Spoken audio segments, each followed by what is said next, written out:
있습니다. 어서 오세요. 반갑습니다. 반갑습니다. 야, 코스피가 2,600선. 네네. 훌륭하죠? 네, 박수 안 치세요. 훌륭합니다. 1년 만에 2,600선 넘어섰습니다. 분위기가 좋고 하반기도 좀 기대가 되는 상황에서 6월 달로 들어가면서 두 분의 전략도 좀 궁금하거든요. 일단은 송가람 매니저님 먼저. 지금 뭐 코스닥, 코스피, 특히 코스피 같은 경우는 거래소가 굉장히 좋은 흐름이 나오고 있습니다. 굉장히 강한 지지선이었던 2,600대를 돌파를 하면서 좋은 흐름이 나오고 있었는데요. 뭐 이번 주 시장을 다시 한번 리뷰를 해보자면 반도체주들이 강한 강세를 보인 이후에 다시 한번 2차 전지주들 그리고 OLED주들까지 올라오는 흐름이 나왔습니다. 이런 흐름들 속에서 앞으로 우리가 이런 반도체주들의 강세가 이어질 것인가 아니면 여기에 이어서 전체적인 수급 상황까지 거래소의 대형주들의 상승 흐름이 이어질 것인가 이 점에 있어서 많은 점들을 의문점 가지고 계실 텐데요.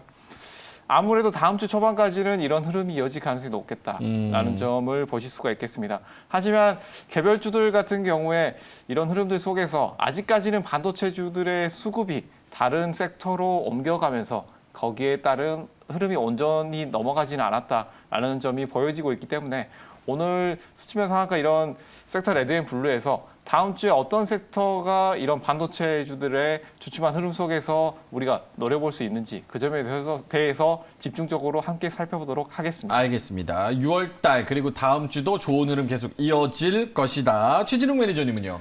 사실 저는 이제 시장의 주도 섹터는 거의 뭐 잡히지 않았나라고 생각을 하고 주도 있거든요. 섹터 뭐예요? 네. 뭐 반도체. 반도체? 네. 와. 왜냐하면 삼성전자, SK하이닉스가 지금 연중 계속 최고가를 달성을 하고 있는데도 불구하고 오히려 조정은 또 조정이 아니다시피 그렇게 좀 나와주고 있습니다. 그만큼 지금 아래에서 누군가 지금 살려고 하는 심리가 굉장히 좀 강하다는 거, 그리고 위에서도 팔려고 해도 오히려 지금 호가를 계속 지켜주고 있다는 부분들이 있어서 일단 좀 증시 밸류에 놓고 봐서도 일단 좀 방어적인 성격이 굉장히 좀 크다고 보고 있는 상황입니다. 다만 이제 다음 주 거래일에 좀 중요한 부분들은 과연 이제 코스피가 2,600선을 이제 지지를 받아주면서 상승을 해줄지가 좀 가장 중요한 변수라고 좀 생각을 하고 있는데, 사실 좀 엔비디아가 좀 쏘아올린 이 반도체 주도 섹터 부분들이 있어가지고는 오히려 증시에는 굉장히 IT 쪽에 전반적으로 전기전자 쪽이나 지금 메이저들의 수급이 계속 이어지는 게 굉장히 좀 긍정적으로 바라볼 수가 있기 때문에 오히려 다음 주에도 좀 무난한 상승장이 계속 들어오지 않을까 그렇게 생각하고 있습니다. 지금 뭐 채팅창에서는 최희지님께서 나스닥 숏에 계속 물려있다. 김태경님이 미투 이렇게 말씀을 하셨는데, 이렇게 기술주 쪽에 숏에 물려 계신 분들은 지금 굉장히 괴로운 상황일 것 같은데 앞으로도 IT, 특히나 미국 쪽에서는 빅테크 이런 데가 계속 잘 가겠죠? 저는 롱을 보고 있습니다. 롱. 근데 또 많이 올라왔으니까 지금 또 이 자리에서 롱을 봐도 되나라는 물음표들도 많이 나와요. 어떻게 네네. 보세요? 사실 이제 지금 증시 밸류로만 좀 놓고 보면은 거의 이제 나스닥 같은 경우, 다우나 나스닥 같은 경우가 거의 정부 3년 차에 들어서게 되면은 대부분 6월 달에 좀 많이 하락을 하는 경향들이 굉장히 좀 심했었거든요. 근데 국내 증시는 반대로 정부 3년 차에 좀 들어가게 되면은 오히려 6월 달 같은 경우는 좀 떨어진다기보다는 오히려 좀 상승하는 흐름이 좀 많았습니다. 그러니까 지금 디커플링 현상이 좀 나타나주고 있다고 볼 수가 있는데, 일단은 단기적으로 숏은 뭐 저도 좀 하락은 할 수도 있다, 나스닥 쪽은. 다만 지금 중장기적인 추세로 봤을 때, 그리고 지수의 흐름으로 볼 때는 올해 지금 국내 증시가 이제 6월 기점부터 조금 더 나스닥 대비해서 좀 탄력이 좀 좋아지지 않을까 그렇게 지금 생각을 하고 있습니다. 사실은 뭐 악재라고 볼 수 있는, 이슈라고 볼 수 있는 뭐 부채 한도 협상이나 뭐 금리 인상이나 이런 거는 거의 다 해결되면서 마무리되는 수순이어서 딱히 우리가 볼만한 이렇게 이슈, 신경 쓸 만한 장애물들은 좀 제거되지 않았나 이런 생각이 드는데, 이렇게 좀 긍정적으로 생각해도 괜찮은 겁니까? 아무래도 가장 큰 이슈였던 이제 디폴트 이슈가 어느 정도 해소가 됐죠. 그런 점에서는 우리가 긍정적으로 볼 수 있겠다라고 볼 수가 있습니다. 하지만 6월 달에도 아직은 이슈가 남아있다라고 볼 수가 있는데, 뭐 디폴트 이슈만큼 큰 이슈는 아니지만 뭐 중국의 이런 소비자 지수 같은 것들이 아직 남아있고, 그리고 또 한 가지 FOMC가 남아있기 때문에 이런 흐름들 속에서 금리의 흐름까지 우리가 좀 더 지켜봐야 되지 않겠느냐라는 점까지 함께 볼 수가 있겠습니다. 하지만 이런 전체적인 흐름 같은 경우에는 이런 디폴트 이슈가 어느 정도 해소되면서 리스크 측면에서는 대부분 해소가 되지 않았나라는 측면, 그리고 이 두 가지 이슈가 해소가 되면서 이제 상승 전환하는 회복하는 흐름이 좀 더 나오지 않을까라는 점을 함께 말씀드리겠습니다. 알겠습니다. 채팅창에서는 뭐 빅스 지수 말씀도 하시고 여러 가지 이 포인트에서 상승되는 건 못 봤다. 이런 근거를 각자의 로직을 또 갖고 계신 것 같은데 결국은 뭐 장이 좋든 안 좋든 종목 잘 고르고 섹터 잘 고르면 그렇죠. 마음이 편한 것 같습니다. 그래서 오늘 섹터 레드앤블루로 다음 주에도 이게 갈 수 있을지 6월 달에 괜찮을지 섹터 하나하나 차례차례 짚어보도록 하겠습니다. 첫 번째 아까 언급을 해주셨다시피 반도체 이야기 먼저 해보겠습니다. 반도체 띄워주시죠. 멈추지 않는 질주입니다. 외국인들이 우리나라 시장을 한 13조 정도 여태까지 샀는데 그중에서 10조 5천억이 삼성전자 그리고 하이닉스 이쪽에 몰려있는 그런 상황입니다. 다음 주에도 반도체가 계속 갈 수 있을지 오늘은 또 2차 전지 관련주가 강했던 만큼 다음 주는 반도체 전반적으로 또 한번 상승을 보여줄지 OX 한번 들어보도록 하겠습니다. 두 분의 OX 들어주시죠. 하나, 둘, 셋. 오. 결국은 뭐 반도체 안에서도 종목이 중요할 것 같지만 큰 틀에서 이야기를 한다면 어떤 포인트에서 갈 것 같습니까? 사실 저는 이제 엔비디아가 어떻게 보면 좀 쏘아올린 공이잖아요. 그때부터 이제 반도체들이 좀 섹터가 순환매가 좀 확실하게 좀 돌아준 부분들인데 예. 일단 가장 첫 번째 결정적인 이유가 좀 4월에 PMI 지수 이 부분들이 지금 거의 역사적 하단 근거에 지금 거의 위치를 했었습니다. 그리고 그렇다는 것은 오히려 지금 역사적 하단 부분대를 충분히 지지를 해줄 가능성이 굉장히 크다는 부분들이거든요.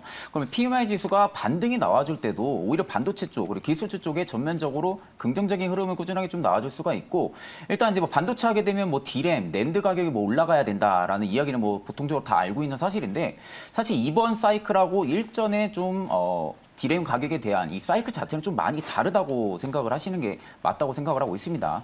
이번에 좀 디램 사이클이 다른 이유는 오히려 지금 뭐 거의 대기업들이 감산을 구조적으로 전부 다 진행을 했습니다. 이게 이례적인 부분들이죠. 그러니까 이런 부분들이 지금 더해지다 보니까 오히려 지금 램드라든지 디램 가격 같은 경우는 반등이 확실하게 안 나온다고 해도 오히려 지금 완만하게 U자형 형태의 사이클은 좀 우리가 기대를 해볼 수가 있거든요. 근데 지금 기술주들이 먼저 반응을 해서 움직여주고 있습니다. 그러니까 디램보다도 더 빠르게 지금 움직이고 있는 게 반도체라는 것은 그만큼 업황 트리거, 이제 턴어라운드에 대한 기대감이 지속적으로 들어와 줄 수 있는 가능성이 크다는 부분이죠.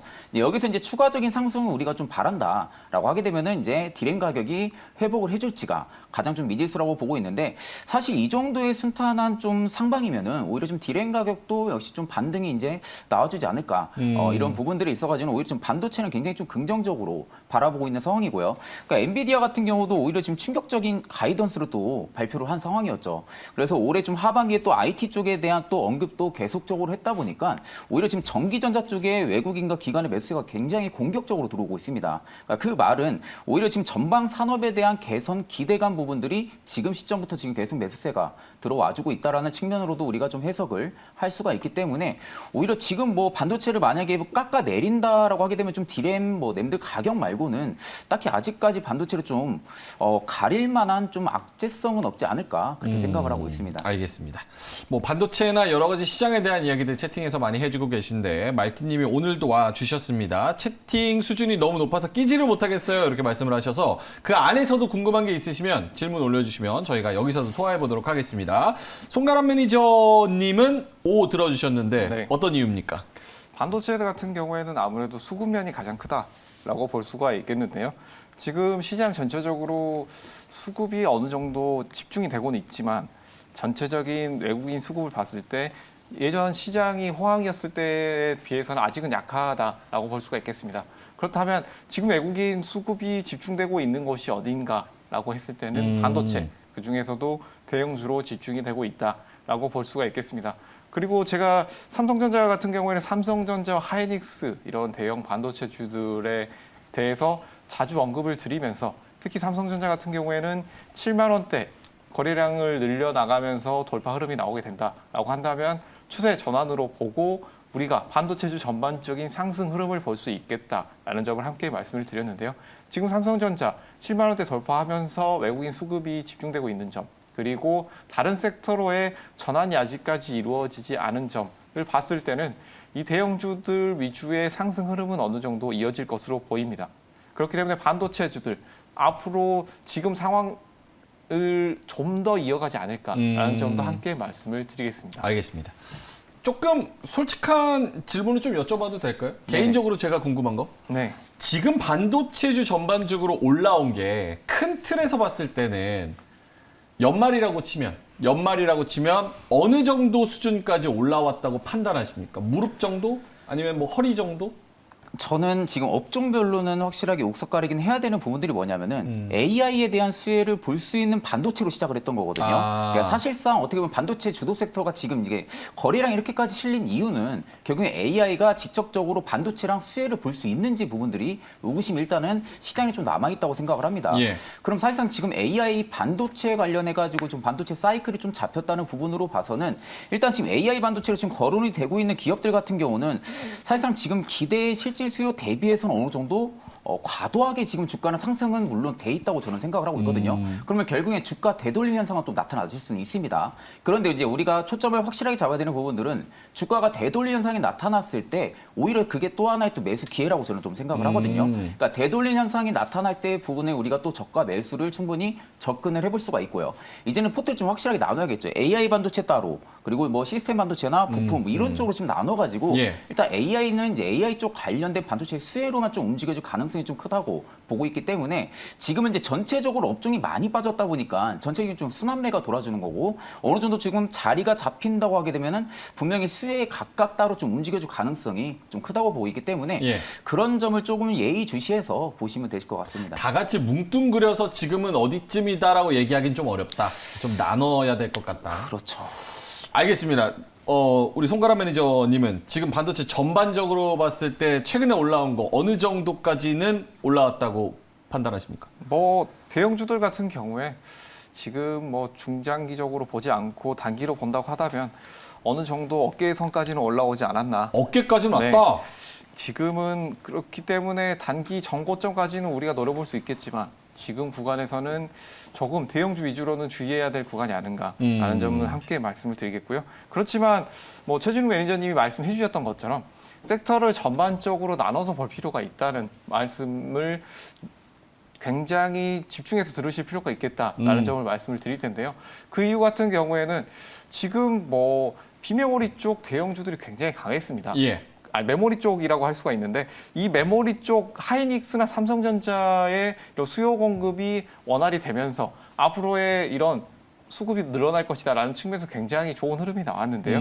이런 시스템 반도체, 비메모리 쪽이라든지 후공정 쪽의 중소형주들 그리고 대형주들도 포함해서 마찬가지겠지만 이런 회사들은 아직까지 밸류에이션이 상대적으로 높지 않다라는 점을 주목하셔야 될 시점이 아닌가라고 보여집니다. 예. 그렇기 때문에 이런 중소형주들 반도체 섹터 내에서 순환매가 이루어질 수 있고 이런 것들은 아직도 허리 밑에 있지 않나. 밸류에이션이 우리가 생각하는 가격대 절반 이하에 있지 않나라는 점을 함께 말씀드리겠습니다. 알겠습니다. 하이닉스랑 삼성전자 기준으로 단기적으로는 어깨 정도까지 올라온 것 같다라는 말이 끝나자마자 채팅창 지금 난리 났습니다. 어떻게 하실 거예요, 이거? 이 분위기 뭡니까, 이거?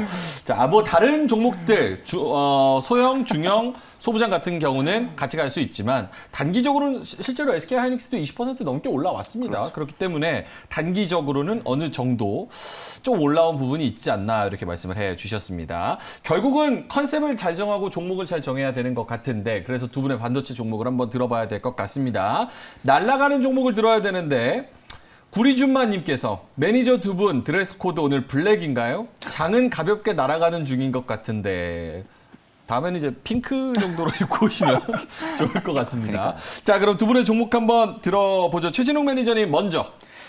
저는 좀 두산 테스나를 좀 가지고 왔습니다. 두산 테스나? 네, 사실상 뭐 비메모리 사이클은 아직도 좀 여전히 존재하고 충분히 유효하다고 생각을 하고 있기 때문에 그 안에서 우리가 그간 좀 시세가 확실하게 좀 안 나온 기업을 본다고 하게 되면은 오히려 지금 웨이퍼 테스트 기업인 좀 두산 테스나를 좀 추천을 드리겠습니다. 사실상 지금 시스템 반도체 쪽에서 두산 테스나 같은 경우는 점유율 자체가 굉장히 좀 높습니다. 그렇기 때문에 앞으로의 좀 캐파 상승 역시도 우리가 노려볼 수가 있고 오히려 지금 두산 테스나가 가지고 있는 기술력 자체만 봐도 질적 양적 성장이 굉장히 순탄하게 나와주고 있는데도 불구하고 오히려 주가는 지금 미비한 수준을 계속 좀 유지를 해주고 있는 모습이거든요. 대금은 지금 굉장히 많이 들어와 있습니다. 그러니까 그간 거래는 굉장히 좀 활발했다는 부분들이죠. 거래는 활발한데 오히려 주가는 지금 계속 위아래로 지금 보합권을 계속 유지를 해주고 있는 상황이다 보니까 오히려 반도체 랠리가 좀 수급이 잡힌다고 하게 되면은 오히려 비메모리 쪽 좀 두사 테스나가 좀 움직여줄 가능성이 좀 크지 않을까 그렇게 보고 있습니다. 알겠습니다. 우리 애기 PD는 반도체 굉장히 좋아하시나 봐요. 반도체 얘기하니까 채팅 지원이 열심히 채팅을 쳐주고 계십니다. 자, 송가람 매니저님은 반도체 종목 하나만 주신다면? 네, 뭐 저도 비메모리 쪽이 강할 거라는 의견에는 동의를 하는데요. 예. 우리가 지금은 대형주도 중형주나 대형주보다는 아무래도 밸류에이션이 높지 않은 중소형주를 한번 보는 것이 어떻겠느냐라는 점 함께 말씀을 드리면서 SFA 반도체를 가지고 왔습니다. 예. SFA 반도체는 후공정 업체긴 하는데 이 비메모리 쪽 시스템 반도체도 생산을 하고 있기 때문에 그런 쪽으로도 함께 이슈를 받을 수 있겠다라는 측면과 함께 지금의 밸류에이션 중소형주들 중에서 반도체 업종 중에 우리가 아직 주목받지 않는 반도체주들 충분히 노려볼 수 있는 시기가 아닌가라는 점 함께 말씀드리겠습니다. 채팅창에서는 뭐 칩스앤미디어, 넥스트칩 이런 것도 언급을 해주고 계신데 이런 종목들도 괜찮다고 보십니까 다음 주에?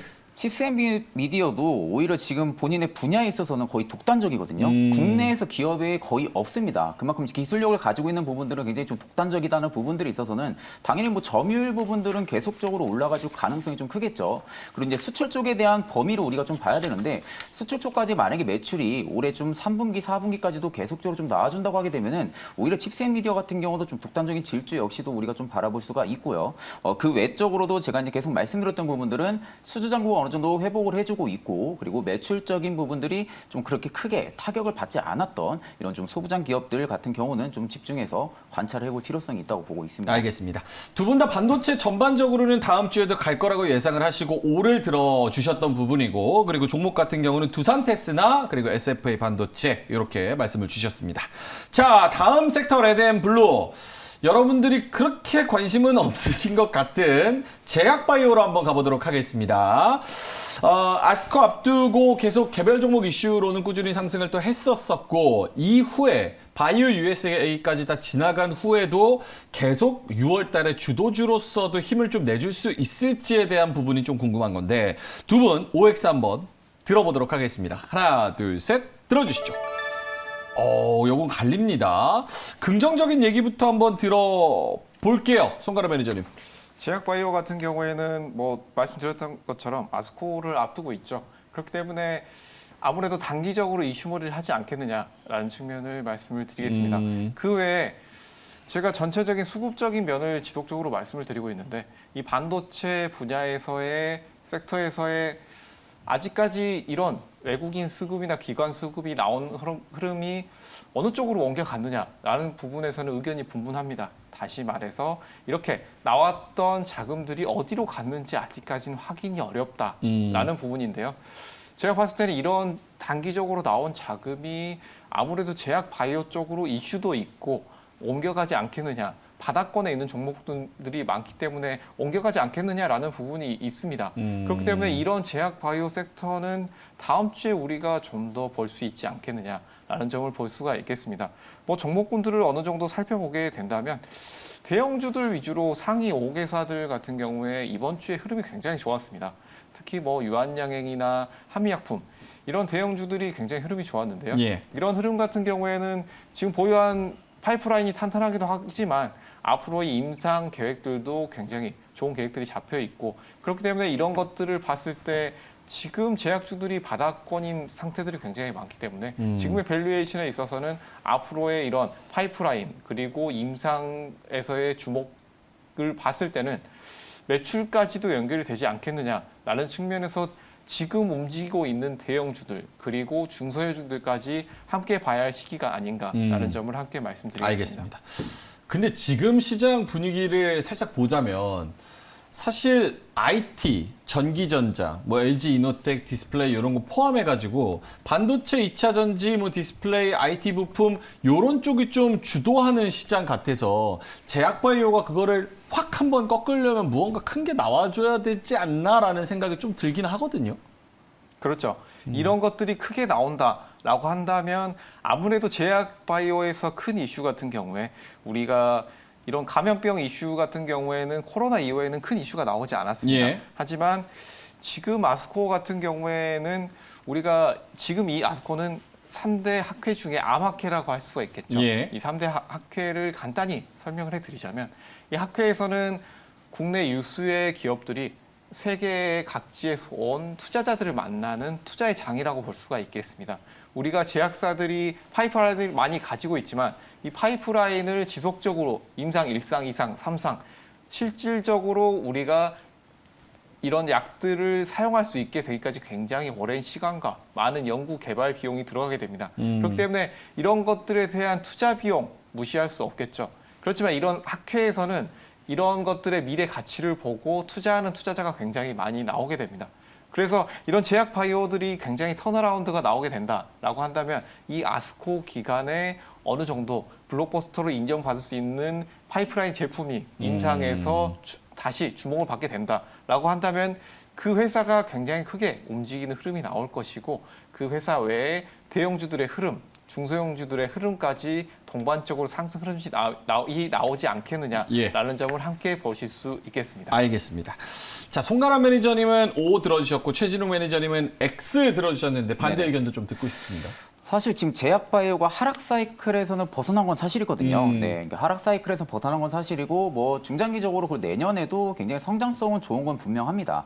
다만 지금 제약바이오가 하락 사이클을 벗어났던 부분들이 앞전에 우리가 좀 굉장히 제약바이오의 이슈가 됐던 부분들이 옛날에 그 한미약품발 버블 붕괴가 한번 나타났었죠. 예. 그때 한번 바이오가 한번 무너졌었습니다. 그 다음으로 18년도 때 임상 3상을 실패를 해가지고 그때 한 번 더 버블이 또 일어났었거든요. 그리고 이번에 코로나 사이클 버블로 인해 가지고 하락기에서 지금 벗어난 상태입니다. 자, 그러면 앞전의 하락 사이클하고 지금의 하락 사이클하고는 굉장히 이례적으로 좀 많이 다릅니다. 앞쪽에는 어느 정도 기업에 대한 이슈 부분들로 인해서 무너졌다고 하게 되면은 이 부분들은 우리가 좀 예상을 못했던 좀 감염병 이슈 때문에 좀 무너졌던 부분들이다 보니까 일단 이 부분이 지금 회복을 하기에는 다소 좀 어렵지 않을까 생각을 하거든요. 단기적으로는. 다만 이제 뭐 올해 하반기나 내년까지는 충분하게 성장성은 확실하게 나타나주겠지만 현재로서는 바이오를 바라보기에는 오히려 좀 비이례적, 그러니까 이제 거의 비추천 정도라고 지금 말씀드리고 싶습니다. 그래서 이제 올해 하반기 때 그래도 어느 정도 좀 주목을 해야 되는 부분들은 일단 구조적으로 시장이 계속적으로 바이오 쪽이 많이 변하고 있는 상황이고요. 그리고 이제 가장 중요한 부분들이 연준의 공격적인 긴축이 거의 뭐 종료 사이클에 다가와져 있는 상황입니다. 예. 그렇게 되면은 오히려 또 수혜를 직접적으로 또 받을 수 있는 게 또 제약 바이오이긴 하지만 아직까지는 전체 업종별로 봤을 때는 오히려 지금 IT 쪽이나 전기전자가 굉장히 좀 강하게 움직여질 구간이지 여전히 지금 구간에서 제약 바이오가 좀 움직이기에는 다소 좀 무리가 있지 않을까 그렇게 생각을 하고 있습니다. 알겠습니다. 뭐 이게 먹거리가 없다면은 손을 대보겠지만 굳이 또 잘 가는 종목들이 있는데 바이오를 할까? 약간 이런 물음표는 있는 것 같습니다. 최혜진님께서 관심은 있는데 변동성도 크고 좀 어려워요. 제약바이오는 이렇게 말씀을 해주셨어요. 종목으로 좁힌다면 종목이 있습니까? 탑픽 종목이? 뭐 저번 주 탑픽 종목으로 제가 드렸던 종목이 바로 유한양행입니다. 유한양행. 유한양행 같은 경우에는 지속적인 상승 흐름이 나오고 있는데요. 아무래도 제약주들의 변동성이 컸다라고 보게 된다면 중소형주들의 흐름이 컸다라고 볼 수가 있겠습니다. 이런 제약주들의 흐름에 상승이 나올 것이다 라고 예상이 되신다라고 한다면 지금 상위 제약 국내 제약사 5개 회사 이 회사들을 집중적으로 보시는 것이 좋지 않을까라는 점을 말씀을 드릴 텐데요. 아무래도 이런 상위 5개사들 같은 경우에 매출 기준으로 보시면 되겠고요. 이런 매출 기준 상위 5개사는 다양한 파이프라인을 보유하고 있고 또한 임상도 꾸준히 진행하고 있다라는 점이 가장 큰 특징이라고 할 수가 있겠습니다. 각 회사 내에 영업 조직은 어느 정도 차이가 있겠지만 이런 점들을 통해서 기술 개발과 함께 미래 먹거리를 만들고 있다는 점에서는 미래 성장 동력이 충분하다라고 보여지기 때문에 굉장히 변동성 측면에서 지금은 아직은 불안하다라고 하신다면 이런 대형주 위주로 흐름을 체크해 보시는 것이 어떻겠느냐라는 점 함께 말씀을 드리겠습니다. 알겠습니다. 유한양행 이번 주에도 흐름이 굉장히 좋았고 다음 주에도 괜찮을 것 같다. 탑픽으로 유한양행 말씀을 해주셨습니다. 자, 오늘 시장을 뜨겁게 또 달궜던 좋았던 종목들이 역시나 2차 전지를 빼놓을 수 없을 것 같은데요. 2차 전지 OX 한번 가보도록 하겠습니다. 보여주시고요. 힘 빠진 채 조정. 바로 그냥 들어봐 주시면 어떡합니까? 아, 저는 아하, 보여주지 하길래 이거 저는 김밥- 드는 줄 알고. 이거 김 빠진 콜라처럼 이거. 그래도 뭐 아. 이분은 아직 안 드셨으니까 네. 한번 기대해 보도록 하겠습니다. 아니, 오늘 X 드셨는데 사실 LG화학, 뭐 포스코 퓨처엠 이런 거 보면은 이슈도 많았고 4%, 뭐 8% 크게 더 간 종목들도 있고 네. 그래서 2차 전지 굉장히 좋은 것 같은데 갑자기 X 들어오셔서 당황했거든요. 자, 일단 오케이. 2차 전지 다음 주에 괜찮을 것 같은지 두 분의 OX 한번 들어보도록 하겠습니다. 하나, 둘, 셋 들어주시죠. 와, 두 분 다 X를 들어주셨습니다. 근데 채팅창에서도 X인가요? 자, 일단 들어볼게요. 마음 급하게 드신 그렇게 싫다고 말씀을 하시는 이유가 뭡니까?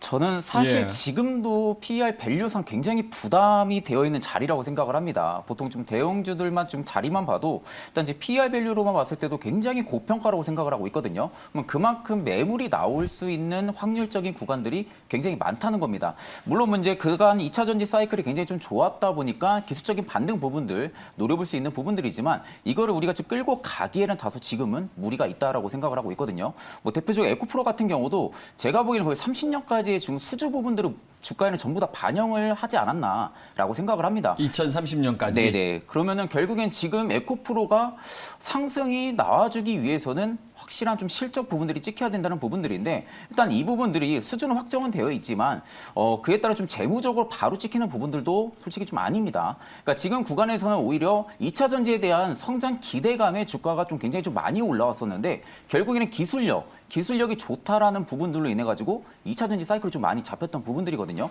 뭐 그렇다는 것은 우리가 밸류로 종합을 했을 때는 실적이 뭐 굉장히 좋아가지고 잘 간 것도 아니고요. 그러면 결국엔 기술력 때문에 지금 간 부분들인데 이걸 뒷받침해줄 수 있는 부분들은 실적이겠죠. 실적이 만약에 정말 성장성이 좋게 나온다고 하게 되면은 2차 전지 사이클 동안 우리가 계속적으로 기대는 해볼 수는 있습니다.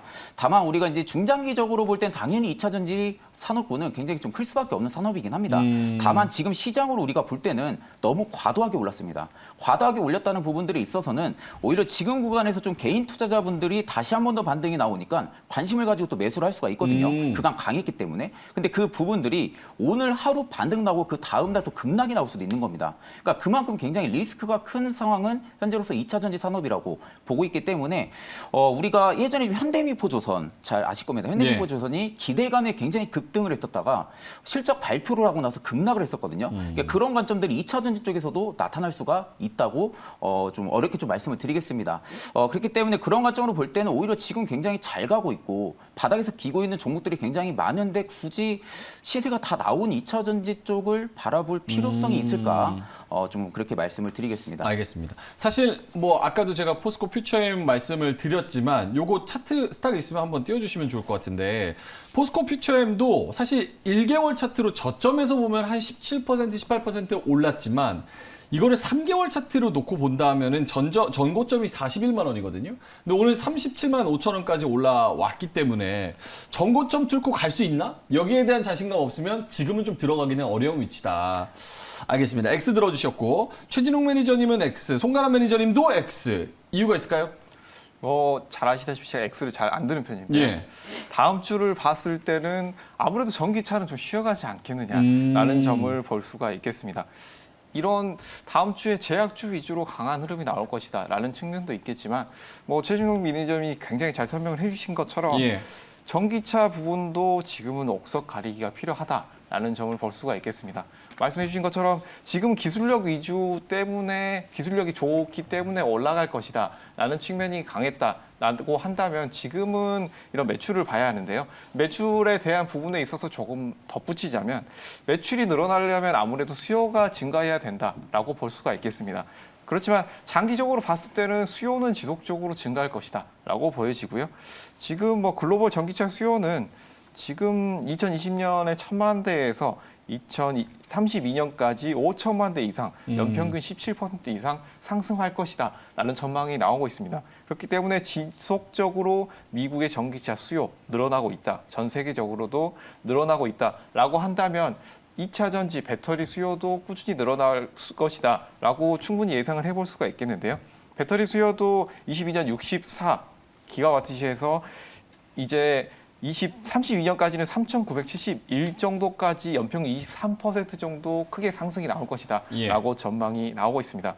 이런 연평균 지속적인 상승 전망에 따르게 된다면 수요 증가와 함께 매출도 증가할 것이다 라고 보여지는데, 우리가 여기에서 한 가지 주의할 점은 어느 정도 지금은 국내 시장에서 수급이 어느 정도 제한되어 있기 때문에 예. 어느 정도 다음 주에 어떤 섹터가 움직일지 단기 이슈가 있다고 한다면 그런 단기 이슈에 있어서 그 이슈 쪽으로 자금이 몰릴 가능성이 높지 않겠느냐라는 점을 말씀을 드리겠고요. 이런 배터리 같은 경우에는 중장기적으로는 우리가 충분히 노려볼 수 있겠다라는 점을 봐야 할 텐데요. 그렇다고 한다면 중장기적으로 우리가 어떤 것을 봐야 되냐? 이 섹터 안에서도 우리가 옥석 가리기가 어느 정도 필요하다라고 볼 수가 있겠습니다.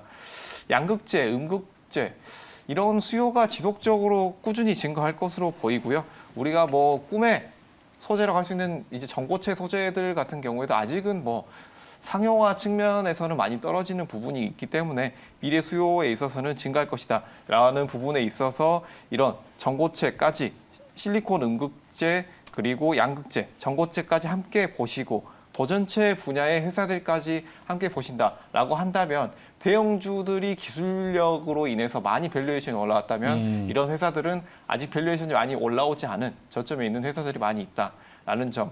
굳이 다음 주에는 크게 움직이지 않는다라고 하더라도 지속적으로 꾸준히 관심을 가져볼 필요가 있겠다라는 점 함께 말씀을 드리겠습니다. 알겠습니다. 수급도 잠깐 언급을 해주셨던 만큼 우리 시청자분들께서도 본인님이 2차 전지주 근데 오늘 거래량이 적게 반등한 거라서 완벽하게 뭐 100% 반등이다, 좋다 이렇게 말할 수는 없지 않겠느냐. 우리 시청자분들이 전문가 거의 준 전문가입니다, 진짜. 자, 알겠습니다. 두 분 다 X 드셨으니까 그러면 탑픽은 없는 걸로? 네. 없는 걸로 알겠습니다. 자, 그러면 2차 전지는 이미 보유자의 영역이고 다른 거 노리는 게 더 좋지 않겠느냐. 조금 더 많이 오른 걸로 한번 가볼게요. 의료 AI로 한번 가보도록 하겠습니다.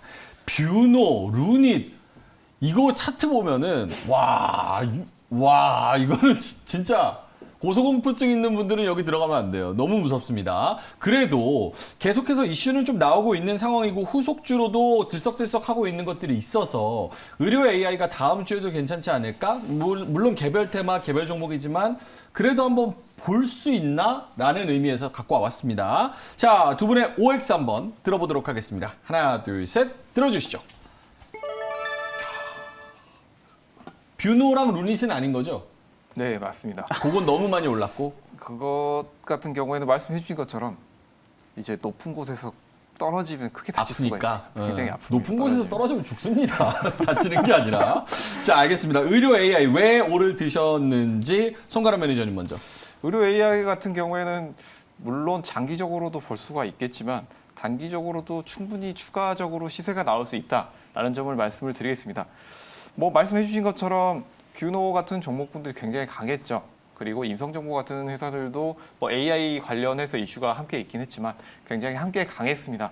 그렇지만 아직 주목받지 못한 의료 관련된 AI 관련된 종목들이 아직 많이 있기 때문에 이런 종목군들 다음 주에 저점에서 추가로 같이 상승 흐름 나오지 않겠느냐라는 점을 들어서 오를 들었는데요.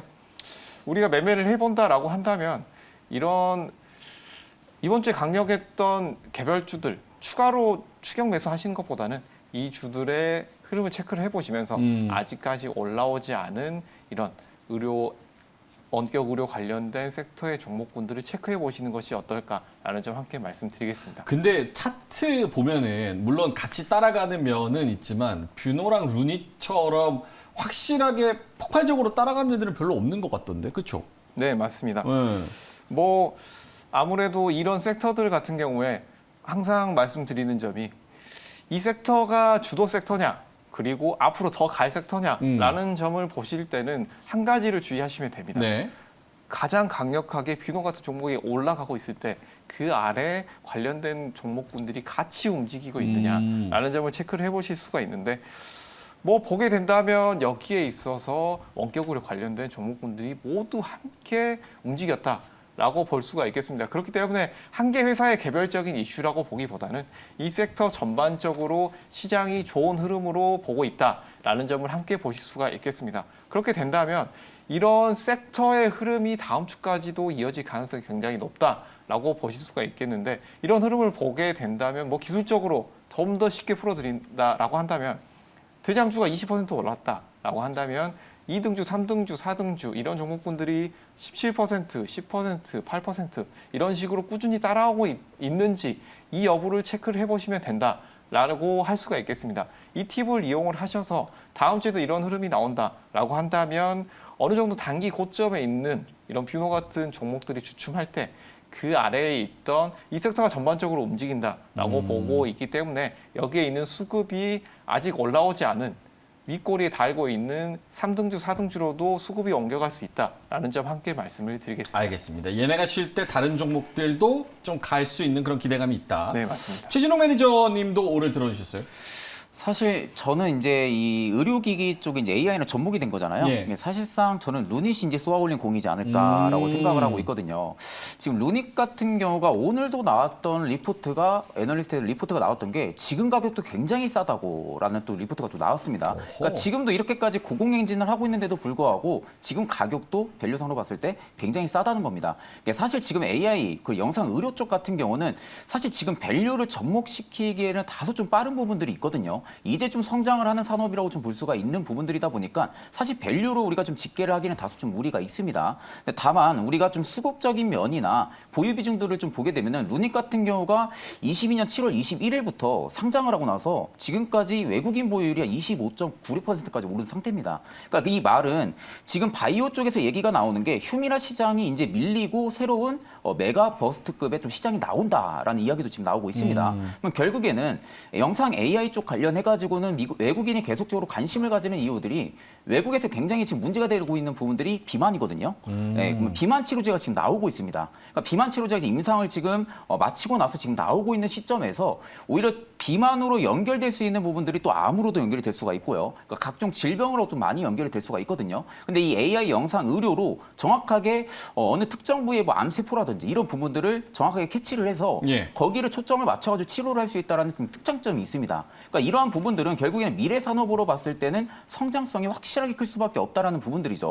우리는 솔직히 아프면 병원 가잖아요. 네, 아프면 뭐 수술하고요. 그러니까 이런 부분들로 볼 때는 수요는 결국에는 계속 증가를 해줄 수밖에 없다라는 관점으로 볼 때는 오히려 루닛이 좀 쏘아올린 공이라고 좀 생각을 하고 있고요. 그리고 지금 신정부에서도 계속적으로 디지털 헬스케어 관련된 산업군을 정책을 계속 하고 있습니다. 그리고 바이든 정부 역시도 디지털 헬스케어 산업 정부 정책을 꾸준하게 하고 있는 상황이다 보니까 네. 오히려 저는 루닛도 솔직히 저는 지금 가격에서 분할로 접근을 해본다라고 하게 되면은 충분하게 접근은 좀 가능하다고 보고 있거든요. 그러니까 그만큼 저는 좀 성장성이 좋고 업종 개수가 많지가 않습니다. 업종 개수가 많지가 않으면은 최근에 굉장히 질적이나 양적 성장성이 뚜렷한 기업들이 좀 수급이 많이 몰릴 수가 있기 때문에 좀 루닛이 지금 최근에 이렇게까지 주가가 랠리 나왔던 부분들도 그 부분들에 좀 독단적으로 좀 점유율이나 그리고 기대감이 좀 쏠려 있는 부분들이 아닐까 그렇게 지금 생각을 하고 있습니다. 제가 이 루닛하고 뷰노 요거 그 실적 찾아봤다 깜짝 놀랐습니다. 하나는 손실 20억, 하나는 영업이익 20억. 야, 근데 주가가 이거 좀 무서워서 못할 것 같습니다. 물론 이렇게 얘기하면 이거는 미래 성장이고 미래 성장에 대한 기대감을 땡겨오는 거니까 그렇죠. 충분히 밸류에이션 줄 수 있다. 거기다가 AI에다가 AI도 좋아하는 분들 많고 헬스케어도 좋아하는 분들 많으니까 두 개를 합쳐놨으니까 당연히 이 정도 줘야 된다라고 말씀하시는 분들도 있지만 실적도 또 한번 보고 가셔야 된다는 거 말씀을 드리겠습니다. 두 분 다 오를 들어주셨고 기대감이 있습니다. 자, 그러면 종목이 중요할 것 같은데 구리준마님께서도 그래서 요거 말고 다른 종목들은 뭐가 있을까요? 말씀을 해주셔서 송가람 매니저님 먼저 다음 주에 갈만한 탑픽 종목 뭐가 있을까요? 네, 저는 비트 컴퓨터를 가지고 왔는데요. 비트 컴퓨터. 비트 컴퓨터 같은 경우에는 원격 의료 정보 시스템인 비트케어 플러스를 지금 활용을 하고 있고, 그리고 원격 건강 모니터링 서비스인 비트케어, 그리고 스마트 의료 지도 시스템 등을 현재 상용화해서 활용하고 있는 회사입니다. 그렇기 때문에 지금 시점에서 지금 다시 한번 부각을 받을 수 있는 회사들 중에 하나다라고 볼 수가 있겠고요. 기술적인 흐름을 보겠다라고 한다고 하더라도 굉장히 바닥권에서 꾸준히 상승을 이어왔지만 아직은 밸류에이션 대비해서 다른 종목 대비 낮은 구간에 있다라고 보여지기 때문에 이 바닥권에서 쌍바닥 만든 이후에 거래량 늘어나고 있는 흐름입니다. 그렇지만 다른 이런 원격 의료 섹터들 주에 비해서는 크게 올라오지 않은 부분이 있다라는 측면에서 이런 비트컴퓨터 같은 아직 주목받지 않은 종목군들을 지금 오늘 윗골이 단 구간에서 조금씩 아래로 분할로 모아가도 충분한 구간이 나오지 않겠느냐라는 점을 함께 말씀을 드리겠습니다. 비트컴퓨터 차트까지 보면서 말씀을 해주셨고 최진웅 매니저님은 채팅창에서 언급된 종목을 또 가지고 오셨습니다. 어떤 종목입니까? 저는 좀 딥노이드를 좀 가지고 왔습니다. 딥노이드. 네, 사실상 이제는 좀 의료 헬스케어 쪽이나 좀 AI 접목에서 봤을 때는 일단 이제 그 다음 우리가 봐야 되는 부분들이 결국엔 이제 실적 부분들이 연결이 돼야 될 거고요. 그리고 실질적으로 지금 가지고 있는 제품에 있어서 수요가 확실하게 발생을 해줄 수 있는지 그런 기업군들을 좀 본다고 하게 되면은 오히려 딥노이드 같은 경우는 기술력 같은 경우는 굉장히 좀 좋습니다. 자체 기술 개발을 해가지고 AI 솔루션에 관련된 지금 제품을 가지고 있는 상황이거든요. 그로 인해 가지고 지금 이제 중소형이라든지 대학병원 쪽에 지금 수요를 계속 늘리고 있는 상황입니다. 그럼 판매 채널까지 지금 계속적으로 변화를 주고 있는 상황이다 보니까 오히려 질적으로 봤을 때 성장성은 확실하게 좀 나아질 수는 있는데 다소 지금 루닛이 거즘 다 수급을 가지고 가고 있는 상황이다 보니까 지금 다른 일부 이제 AI 의료 관련된 종목들 같은 경우는 좀 많이 안 움직여주고 있습니다. 네, 다만 우리가 추후에 본다고 하게 되면은 오히려 기업에 대한 수요 부분들이 확실히 좀 증가해줄 수 있다고 하게 되면 저는 좀 딥노이드가 되지 않을까 그렇게 지금 생각을 하고 있습니다. 알겠습니다. 자, 두 분의 종목은 비트컴퓨터 그리고 딥노이드 이렇게 말씀을 해주셨습니다. 자, 마지막 거는 짧게만 한번 가볼게요. 마지막 섹터 레드앤블루 보여주시죠. 디스플레이 좀 갈리는 것 같아요. 요거는 OX가 좀 두 분도 갈리지 않을까라고 제가 생각이 드는데 어쨌든 뭐 투자는 한다고 하고 디스플레이가 계속 OLED 기준으로도 확실하게 좀 많이 늘어난다고 하니까 그건 의심할 여지가 없는데 과연 괜찮은 건지 주가는 상승 여력이 있는 건지 그거 한번 OX 들어보도록 하겠습니다. 다음 주 디스플레이 괜찮을까? OX 하나 둘 셋 들어주시죠. 오, 두 분 다 옵니까? 오호, 송가람 매니저님 먼저 시간이 없어서 짧게만 할게요. 짧게 말씀드리자면 예. 디스플레이는 다음 주에도 굉장히 강할 가능성이 높다. 장기적으로도 우리가 볼 수 있다라고 볼 수가 있겠습니다. 디스플레이 같은 경우에는 제가 지속적으로 좋을 섹터다라고 말씀을 드렸는데 아무래도 반도체주들 이후에 이런 수급의 흐름이 나올 수 있는 가장 섹터들 중에 유망한 섹터가 아닌가 디스플레이가 라는 부분을 말씀드리겠습니다. 아주 짧게 우리가 봐야 될 포인트만 짚어드리자면 예. 일단 수요 공급에 있어서 바닥은 이미 찍었다라는 측면 그리고 두 번째는 앞으로 자동차라든지 소형 디바이스 등에서 수요가 지속적으로 늘어날 것이다 라는 측면 그리고 수급적인 측면에서 대형주들이 굉장히 좋은 흐름을 보이고 있기 때문에 이런 디스플레이 관련해서 중소형주들도 순환매가 나올 수 있다라는 점 함께 보시면 좋겠습니다. 알겠습니다. 최진웅 매니저님도 오 들어주셨어요. 사실 이제 디스플레이 쪽 같은 경우가 업황 바닥은 확실하게 좀 지났다고 보시는 게 좀 맞지 않을까 생각을 하고 있거든요.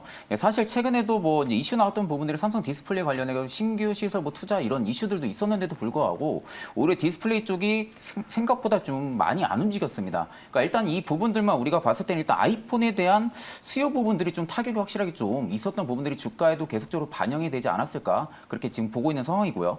그러니까 일전에 이제 삼성 디스플레이가 일단은 자리를 좀 확실하게 좀 매김을 해준 부분들은 없지 않아 있다고 지금 보고 있기 때문에 오히려 지금 세트 수요 회복이 확실하게 나타나준다. 그리고 숫자가 증명이 돼준다라고 하게 되면은 오히려 지금 디스플레이 같은 경우도 굉장히 좀 많이 빠졌기 때문에 오히려 호황기 부분들은 확실하게 좀 들어설 수 있다고 보고 있습니다.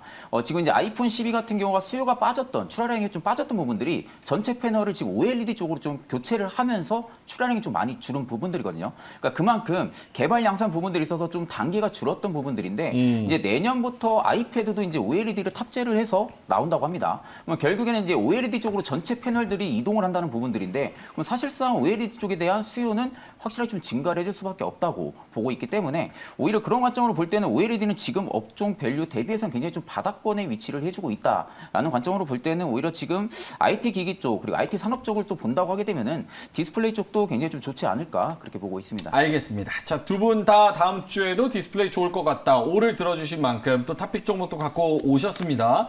송가람 매니저님 먼저. 근데 디스플레이 요거 맞아요?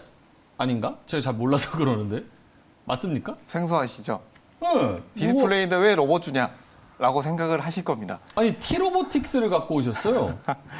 이제 아무래도 조금은 역발상이라고도 할 수가 있겠는데요. 예. 아무래도 지금 다음 주 시장을 보는 거기 때문에 다음 주 시장에서 지금 디스플레이 주들도 이번 주에 많이 올라온 회사들이 많이 있습니다. 그렇기 때문에 바로 디스플레이 주를 접근하기보다는 이 T로보틱스 같은 경우에는 뭐 진공 이송 로봇 제조사라고 할 수 있습니다. 로봇 관련사라고 할 수 있는데 이런 플렉서블 OLED라든지 반도체 핵심 공정에 적용하는 진공 로봇과 진공 시스템을 로봇으로 공급하고 있는 회사입니다. 그리고 주요 공급사가 삼성 디스플레이, LG 디스플레이, 샤프 이런 디스플레이 대형 디스플레이사다 보니까 대형 디스플레이사들의 실적이 늘어나고 수요가 늘어나게 된다라고 한다면 낙수 효과를 바로 노릴 수 있는 회사다라고 볼 수가 있기 때문에 기술력으로 봤을 때는 장기적으로도 볼 수 있지만 기술적인 위치를 봤을 때는 우리가 다음 주에 바로 시세 변동까지도 노려볼 수 있지 않겠느냐라는 점 함께 말씀드리겠습니다. 알겠습니다. 디스플레이 만드는 공장에서 로봇을 써야 되니까 그쪽으로 밸류체인이 있다. 알겠습니다. 살짝 억지 추정이 같긴 한데 알겠습니다. 어쨌든 뭐 관련돼서 수익이 나는 거니까 이쪽 관련해서는 T로보틱스를 또 같은 밸류체인으로 생각해서 볼 수도 있다. 알겠습니다. 로봇 전반적으로 다음 주에 갈 것 같다고 보시는 의미가 더 큰 거죠? 뭐 로봇 전반적으로 갈 수도 있다라는 측면도 분명히 있습니다. 네. 하지만 디스플레이 섹터에서 전반적으로 강한 이후에 낙수 효과를 노린다고 한다면 이 디스플레이 공정에서 필수적으로 들어가는 진공 장비를 공급한 업체가 다시 한번 부각받지 않겠느냐라는 점 함께 말씀을 드리겠습니다. 알겠습니다. 자, 그러면 최진웅 매니저님의 디스플레이 탑픽 레인보우 로보틱스 아니죠? 저는 그대로 딱 맞게 갖고 딱 왔습니다. 맞게. 네. 뭡니까 종목? 지금 이제 디스플레이는 위에서 끌어줄 사람이 좀 필요하다고 생각을 하거든요. 예. 결국엔 대형 고객사가 확실하게 잡혀 있는 기업을 좀 봐야 된다고 보고 있습니다. 그래서 좀 AP 시스템을 좀 가지고 왔습니다. AP 시스템 같은 경우는 좀 삼성 디스플레이에 좀 레이저 필수 장비를 독점으로 좀 공급을 하고 있거든요. 결국에 독점이라는 부분들이 부각이 받을 수가 있는 부분들이고 삼성 디스플레이에서 지금 신규 시설 투자 부분들 이런 부분들을 발표를 한 상황이다 보니까 수요 부분들은 레이저 장비에 있어가지고는 계속적으로 좀 증가해질 수가 있다라는 관점으로 볼 때는 실적은 충분하게 좀 좋아질 가능성은 꾸준하게 좀 있지 않을까 보고 있습니다. 최근에 수급만 봐도 외국인이 굉장히 공격적으로 매수를 하고 있습니다. 지금 거의 뭐 10일 넘게 지금 순매수세를 꾸준하게 보여주고 있고요. 기간도 최근에 이틀 동안 다시 매수세로 돌아서기 시작을 했습니다. 그럼 그렇다는 것은 지금 메이저들의 좀 물량이 나올 타이밍은 좀 아니라고 좀 볼 수가 있습니다. 그렇기 때문에 오히려 지금 AP 시스템 같은 경우는 삼성 디스플레이가 좀 위에서 끌어주고 있는 좀 기업이라고 쉽게 좀 보시고 좀 디스플레이 쪽 본다라고 하게 되면 좀 AP 시스템을 좀 관찰을 해보시면 좋으실 것 같습니다. 알겠습니다. T로보틱스 그리고 AP 시스템 이렇게 디스플레이까지 두 분이 오를 들어주셨습니다. 자, 섹터 레드앤블루 5개 섹터 이야기를 나눠봤는데요. 두 분 다 오를 들어주신 섹터는 반도체, 디스플레이 그리고 의료 AI 이렇게 오를 들어주셨고요. 두 분 다 X를 들어주신 건 2차 전지 그리고 두 분 OX가 좀 갈렸던 건 제약바이오가 갈렸습니다. 자, 그러면 지난주 그동안 두 분이 주셨던 종목들 리뷰 한번 해보면서 오늘 완전 핫 종목, 핫픽으로 한번 가보도록 하겠습니다.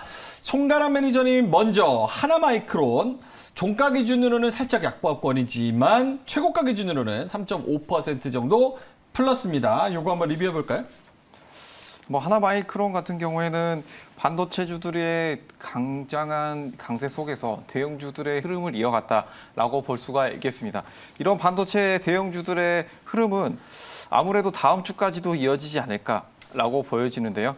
그런 대형주들의 흐름 속에서 다시 한번 흐름이 나올 수 있는 게 하나마이크론이다라고도 말씀을 드리겠습니다. 지금 단기적인 흐름을 보게 된다라고 한다면 최근에 반도체주들의 강한 상승 흐름 속에서 거래대금을 늘린 이후에 꾸준히 상승하다가 횡보하는 흐름을 나오고 있습니다.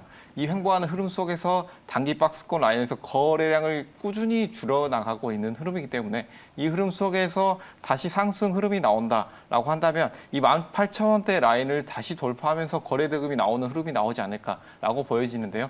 이런 반도체주들의 흐름은 최근 단기에 정고점 흐름에서의 거래량을 우리가 주시를 하면서 여기에서 어느 정도 돌파 흐름이 나오는지를 주시를 한다면 앞으로의 추세 흐름 좀 더 예측해 볼 수 있지 않을까라는 점 함께 말씀을 드리겠습니다. 알겠습니다. 하나마이크론 계속해서 한번 지켜보자 이렇게 결론을 내주셨고요. 최진욱 매니저님 종가 기준으로 3.6% 최고가 거의 10% 가까이 간 코리아 서키트 굉장히 좋았습니다. 말할까요? 네. 네, 코리아 서키트 같은 경우는 이제 뭐 PCB 이제 결국엔 반도체 기판 쪽 관련된 업체입니다. 네, 제가 저번 주 방송에서도 좀 말씀을 해드렸던 부분들이 사실상 지금 반도체 부분들이 실적이 바로 나타난다고 하게 되면은 기판 쪽이 조금 더 빠를 수가 있다고 제가 말씀을 드렸었거든요. 그러니까 그만큼 업황 바닥은 올해 1분기 때 마무리가 됐다고 보시는 게 맞습니다. 그러면 기판 쪽이 조금 더 수요가 반도체 쪽보다는 메인 쪽에 대한 수요가 굉장히 좀 증가를 빠르게 해줄 수가 있기 때문에 기판 쪽을 제가 추천을 드렸던 부분들이고 여전히 코리아 서키트 는 시세를 더 내줘도 된다고 생각을 하고 있습니다. 지금도 시세가 확실하게 좀 안 나와줬다고 보고 있기 때문에 지금 구간에서 만약에 지금도 매수를 해서 가지고 가고 있다라고 하시는 분들 같은 경우는 저는 한 19,000원대까지는 꾸준하게 좀 홀딩 관점으로 이어가셔도 좀 나쁘지 않을 거라고 보고 있고요. 여전히 지금 중장기 이평 이격도 안에 좀 위치를 해주고 있습니다. 그런데 최근에 1년선을 돌파를 해주면서 주가가 이제 어느 정도 숨고르기를 마치고 이제 좀 출발 준비 단계에 있다라는 좀 쉽게 좀 보시면 되실 것 같습니다. 그래서 19,000원에서 한 2만 원대까지는 충분하게 바라보셔도 좀 나쁘지 않을 거라고 보고 있습니다. 알겠습니다. 자, 코리아 서키트, 하나마이크론 이렇게 두 종목 리뷰를 해봤고요. 이분들이 아끼고 아껴놓은 다음 주에 정말 갈 것 같은 핫 종목 하나씩 들어보도록 하겠습니다. 송가람 매니저님 핫 종목. 오, 아까 바이오에서 오를 들어주셨는데 역시나 제약바이오 종목을 갖고 나와 주셨습니다. 네. 제약바이오주를 가지고 왔는데요. 네. 이 종목은 종목부터 먼저 말씀을 드리겠습니다. 예. 바이오주들 중에서는 많이 알려져 있지 않은 종목인데요. 바로 에이프릴 바이오입니다. 에이프릴 바이오. 이 에이프릴 바이오는 이중항체 관련된 이 특허를 가지고 있는 회사다라고 보실 수가 있겠는데요. 이중항체라고 한다면 서로 다른 항원을 동시에 인식해서 난치성 질환을 타깃으로 개발하고 있는 굉장히 이런 수요도 충분하고 앞으로의 성장 가능성이 높은 분야라고 할 수가 있겠습니다. 하지만 지금은 임상 초기 단계이기 때문에 현재까지 인정을 받은 회사가 많지가 않습니다. 그렇기 때문에 앞으로의 성장성이 굉장히 높겠다라고 볼 수가 있겠습니다. 매출도 굉장히 늘어나고 있는 추세지만 이 시장 전체의 흐름을 봤을 때도 글로벌 이중 항체 시장이 2020년대에는 2천억 원 규모에서 30년대에 10조 원 이상의 시장이 될 것이다 라고 전망이 되고 있습니다. 그렇기 때문에 미래 성장성 측면에서도 굉장히 좋은 부분이 있고 최근에 매출 부분도 굉장히 좋은 흐름이 나오고 있다라고 볼 수가 있겠습니다.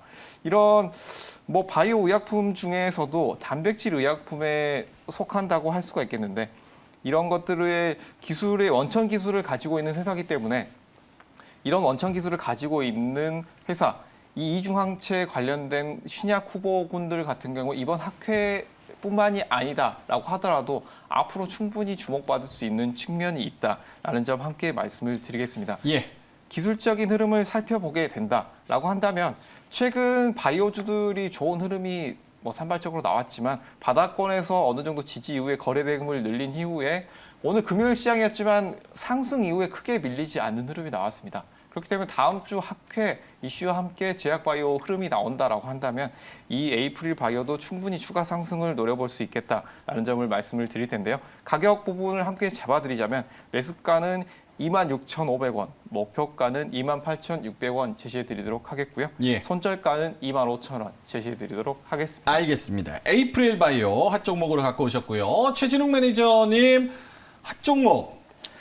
저는 좀 건설 쪽에서 좀 가지고 왔습니다. 예. 네, 한미글로벌을 좀 가지고 왔는데 한미글로벌? 네, 좀 한미글로벌 하게 되면 이제 뭐 다들 아시다시피 네옴시티 관련으로 해서 좀 많이 움직였던 종목이죠. 네, 사실상 최근에 전방 산업에 대한 수요 개선 기대감이 계속 나와주고 있다 보니까 오히려 지금 경기 침체 부분들이 거의 이제 벗어나지고 있는 상황입니다. 그러면 그간 업황에 대한 타격도 굉장히 컸던 게 또 건설주거든요. 네, 건설주인데 지금 건설주 우리가 그럼 집중적으로 투자를 해야 되는 부분들이 아니라 일단 국내 시장 점유율보다 오히려 지금 해외 쪽에 대한 점유율이 높은 싶은 건설주들 같은 경우는 충분히 지금 접근이 가능한 시기라고 보고 있습니다.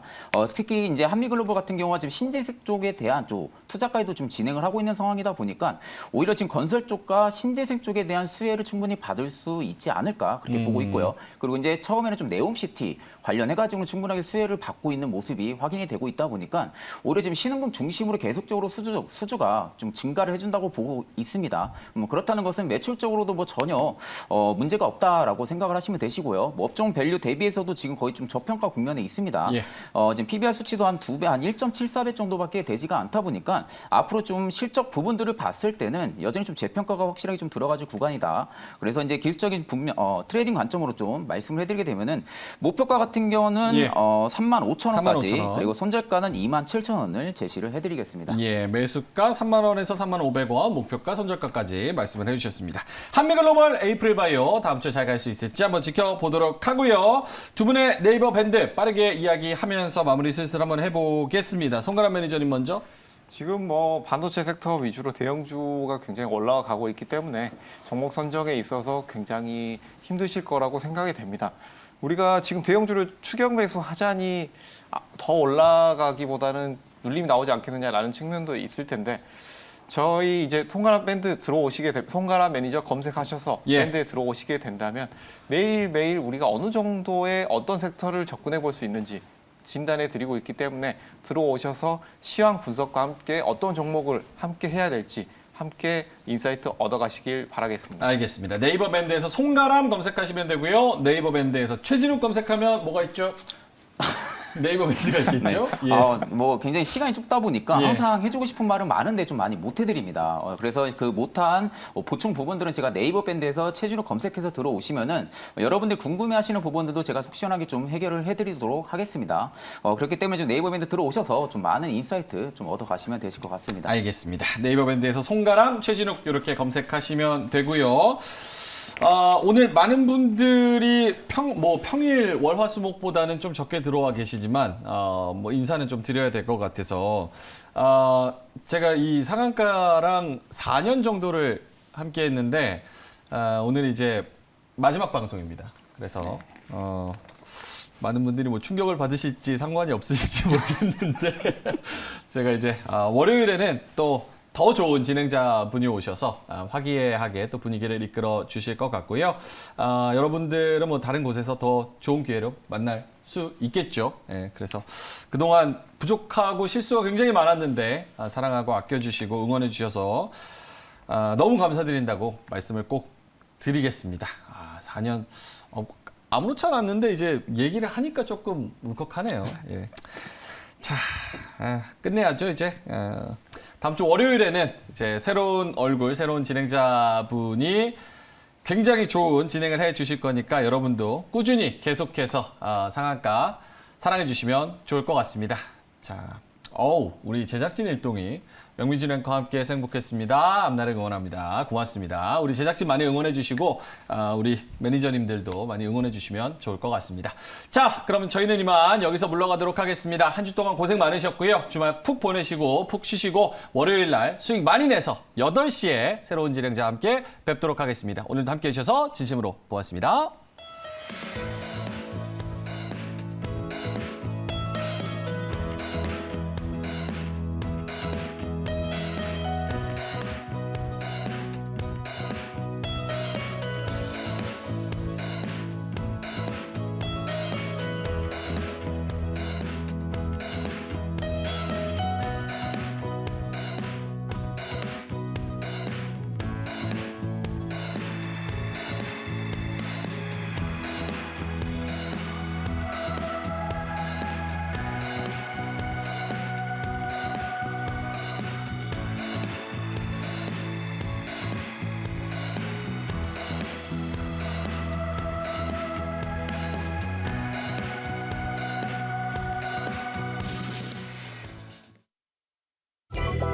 본 방송은 투자 판단을 위한 조언일 뿐 투자 결정과 결과에 대한 책임은 투자자 개개인에게 있음을 알려드립니다.